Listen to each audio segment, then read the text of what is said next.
BRS అధినేత కేసీఆర్ పై మంత్రి ఆనం రామనారాయణ రెడ్డి విరుచుకుపడ్డారు. చంద్రబాబుపై విమర్శలు చేసేందుకు నీ స్థాయి ఏంటని ప్రశ్నించారు. గాలికి ఎగిరిపోయే పురుగు లాంటి కేసీఆర్ చంద్రబాబును గుర్తిస్తే ఎంత, గుర్తించుకుంటే ఎంత అంటూ మండిపడ్డారు. కేసీఆర్ ఎక్కడి నుంచి రాజకీయాలకు వచ్చారో గుర్తు చేసుకోవాలన్నారు. మన వాళ్లే మనల్ని దెప్పిపడుస్తున్నారు అనుకుంటే పక్కన ఉన్నటువంటి తెలంగాణ రాష్ట్రంలో మొన్నటి వరకు ఈ రాష్ట్రం విడిపోయే వరకు చంద్రబాబు నాయుడు దగ్గర ఆయన మంత్రివర్గంలో పనిచేసి ఆయన దగ్గర శాసనసభ్యుడిగా మెలిగిన ఒక మహా నాయకుడు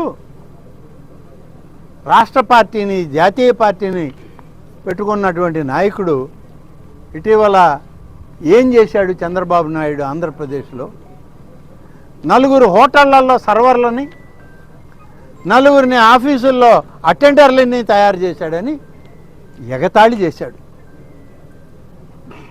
ఇవాళ నేను ఆ పెద్ద మనిషికి మొన్నే చెప్పా, మళ్ళీ చెప్పాలి. నువ్వు గుర్తిస్తే ఎంత, గుర్తించకపోతే ఎంత? ఈ రాష్ట్ర నాయకుడైనటువంటి ముఖ్యమంత్రి చంద్రబాబు నాయుడిని ఇతర దేశాల్లో ప్రభుత్వాలు గుర్తించాయి, ప్రధానమంత్రులు గుర్తించారు, రాష్ట్రపతులు గుర్తించారు, ఈ దేశం గుర్తించింది. ఆయన ఒక రాజనీతిజ్ఞుడని, పరిపాలనా దక్షుడని, పరిపాలన అందించడంలో మరి సుపరిపాలనలో రామరాజ్యాన్ని తీసుకురాబోయేటువంటి వ్యక్తి అని ఇవాళ ప్రజలు నమ్మారు, విశ్వసించారు. నువ్వెంతయ్యా వాళ్ళ మధ్య? నువ్వు కనీసం చిన్న గాలికి తేలిపోయేటువంటి ఒక చిన్న పురుగువి.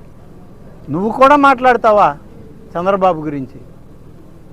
కనీసం విజ్ఞత లేదు నీకు. ఒక రాష్ట్ర ముఖ్యమంత్రి, నీ రాష్ట్రం కాదు, పక్క రాష్ట్ర ముఖ్యమంత్రి, ఒక జాతీయ పార్టీ నాయకుడిని అంత ఎగతాళిపరంగా మాట్లాడడానికి నువ్వు ఎక్కడ, ఏ విధంగా రాజకీయాల్లోకి వచ్చావు? ఎవరి ద్వారా వచ్చావు? ఎవరి వల్ల ఈరోజు రాజకీయంగా పైకి వచ్చావు? ఒకసారి నీ చరిత్ర చదువు.